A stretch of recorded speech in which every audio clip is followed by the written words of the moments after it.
Today, let us try to know more about the term castration. Castration means generally the removal of testicles and ovaries by sterilization. ये एक process होता है जिसके तहत mail से उनका टेस्टिस रिमूव कर दिया जाता है और फीमेल से ओवारीज को रिमूव कर दिया जाता है।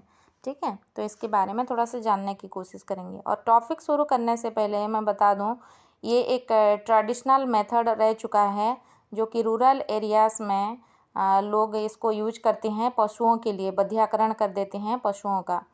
ख़ास तौर से डोमेस्टिक एनिमल्स का बधियाकरण होता है और ये इसीलिए करते हैं क्योंकि हम एनिमल्स को उनके ब्रीडिंग, फर्टिलिटी, सेक्सुअल अर्जेस से हमें उनका कोई मतलब नहीं रहता और उनको हम एक ख़ास पर्पस के अकॉर्डिंग रखते हैं। जैसे कि बफलो, बूल, इनको हम खेती में लगाने के लिए यूज करते हैं। काऊ उनका मिल्क के लिए रखते हैं। सीप को ऊल के लिए और गोट को मीट पर्पस के लिए रखते हैं।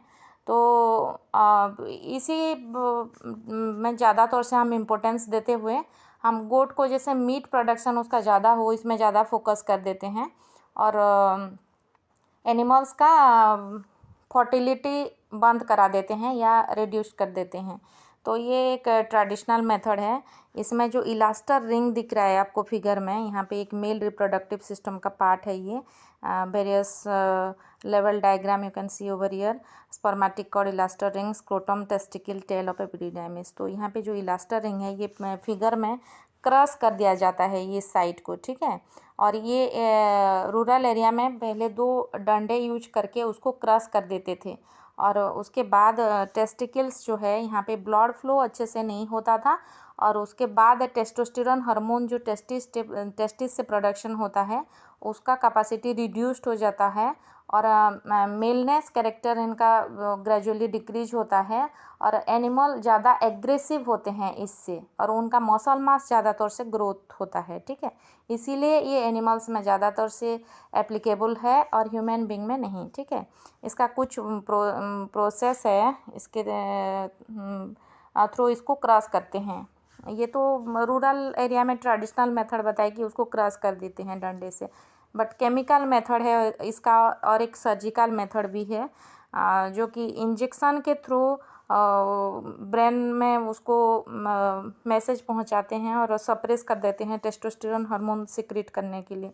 ये एक केमिकल प्रोसेस है। ठीक है, और सर्जिकल मेथड में कट कर देते हैं ये साइट को, जो कि टेस्टिस तक और टेस्टोस्टेरोन का कुछ इन्फ्लुएंस नहीं होता है। सर्जिकल मेथड हो गया ये।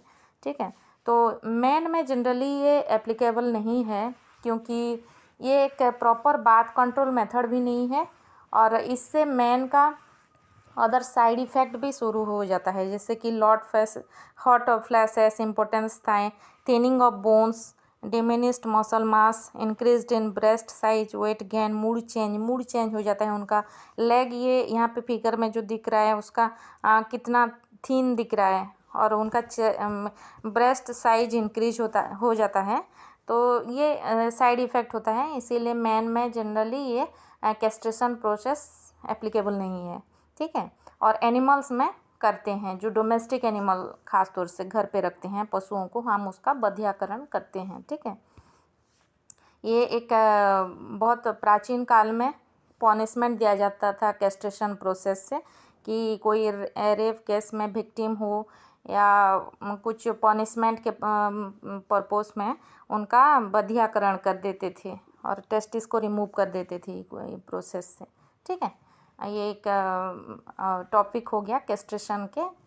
तो किसी ने मुझे ये पूछा था कैस्ट्रेशन क्या होता है, और एनिमल्स में ये ज़्यादा तौर से एप्लीकेबल है, ह्यूमन बींग में नहीं। क्यों?